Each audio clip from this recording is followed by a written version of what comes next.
packed Condell interview with Dutch newspaper at Weekend category, News and Politics. This interview was published on the 7th of March, 2009, in Ad Weekend, the weekend section of the national daily newspaper at Netherlands. However, the published version was slightly edited, so I'm reproducing the original Q, and here. Q. If I am right, you have already 6 million hits for your internet videos. Have there been efforts to silence you, even physically, or to ban you from the internet, outside the recent ban on YouTube? Actually, the videos have had more than 20 million hits. More demands from Islam has been seen more than 5 million times on WhatsApp alone. I've had hundreds of death threats by email and I've posted some of them on my website, but people who have recognized me in the street have been very warm and supportive. Nobody has tried to ban me from the internet. Q. Who were behind the proposed ban of your videos on YouTube? Religious organizations in Britain, or Islamic regimes in the Middle East like Iran or Saudi Arabia.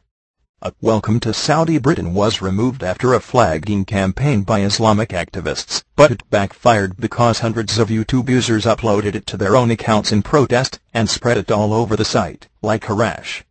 Then the National Secular Society and Professor Dawkins got involved, and the press picked up the story, whereupon YouTube backed down and reinstated it.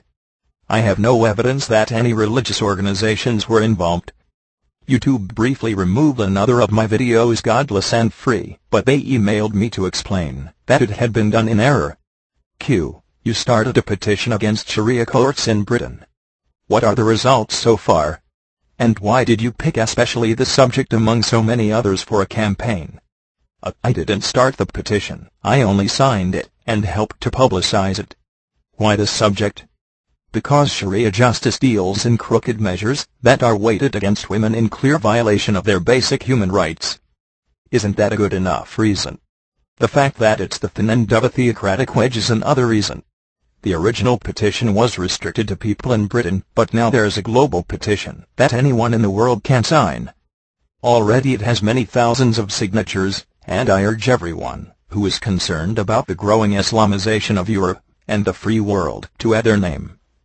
Q. Do you have any support among the mass media for this anti-Sharia campaign? It seems the BBC doesn't allow so much criticism on religion. Is it still possible to criticize or make jokes about Islam? No, the BBC is utterly spineless. Whenever I've worked for them as a comedian, I've found it almost impossible to make jokes about religion, or to say anything at all about Islam. That's why I started making videos. Q. Who are to blame for allowing Sharia courts? Is it the Labour government, or the churches, or both? Where are the liberals and conservatives in this? It's Labour's up to the imams.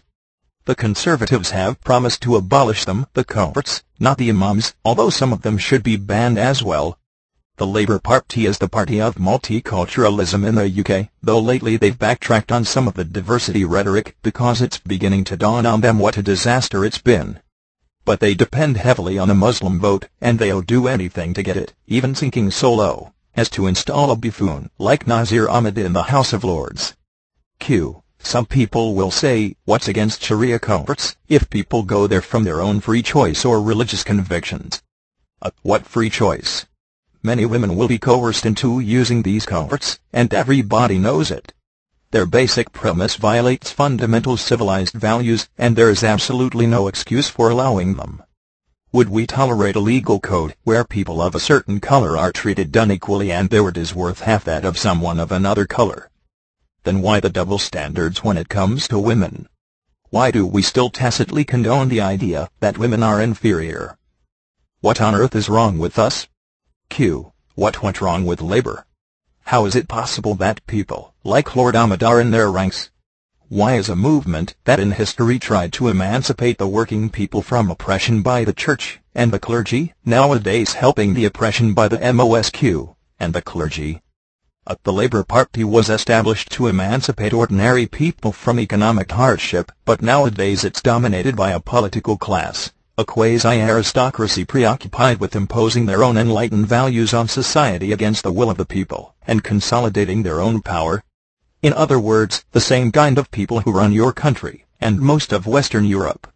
Since this Labour government has been in office, we've seen a more rapid erosion of our basic civil liberties than at any time in our history. So much for emancipation. Q. Why do you think the Christian churches are treating Islam as their ally while Christians are oppressed all over in the Muslim world?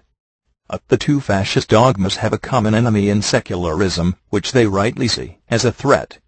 That's why the Archbishop of Canterbury disgraced himself last year by advocating Sharia law in Britain, and it's why we're hearing a lot more about interfaith dialogue between the two, where they agree to put aside their differences and focus on things they have in common, like prejudice against women and homosexuals, hatred of freedom, and a pathological fear of knowledge. In other words, the basics. Of course, this cooperation will only go so far. There will be no churches allowed in Saudi Arabia, while mosques will continue to be built all over Europe. Q. Are you amazed that Britain has banned our MP Geert Wilders? You banned Al-Karawi, so why not Wilders, some people would say. I'm not in favor of banning anyone. If somebody enters the country and breaks the law, they should be arrested and tried. If found guilty, they should be deported. The British government caved into an implied threat of public disorder, and there's no honor in pretending otherwise. Again, Home Secretary Jacqui Smith revealed herself as someone who has been promoted above her ability and who is completely out of her depth. Q. Many people in Holland agree with the ban. They say fitna is a useless hate-mongering move insulting Muslims. What would you say to people holding this opinion? I'd ask what happened to the Dutch reputation for tolerance and open-mindedness. Are you only open-minded about things you agree with? And do you ban everything that offends anyone, or is it just Muslims who mustn't be offended? There's more hate expressed in the Quran than in the film, which simply makes the point that Islamic scripture is used by terrorists to justify mass murder. That's a fact and nobody can deny it. A literal reading of the Quran gives Muslims permission to kill people, and those who do so have repeatedly used it as justification. This stuff needs to be acknowledged and discussed, not banned. Nobody wants to offend people, but honest free speech is the oxygen of our society, and I believe that makes it more important than anybody's feelings, however delicate.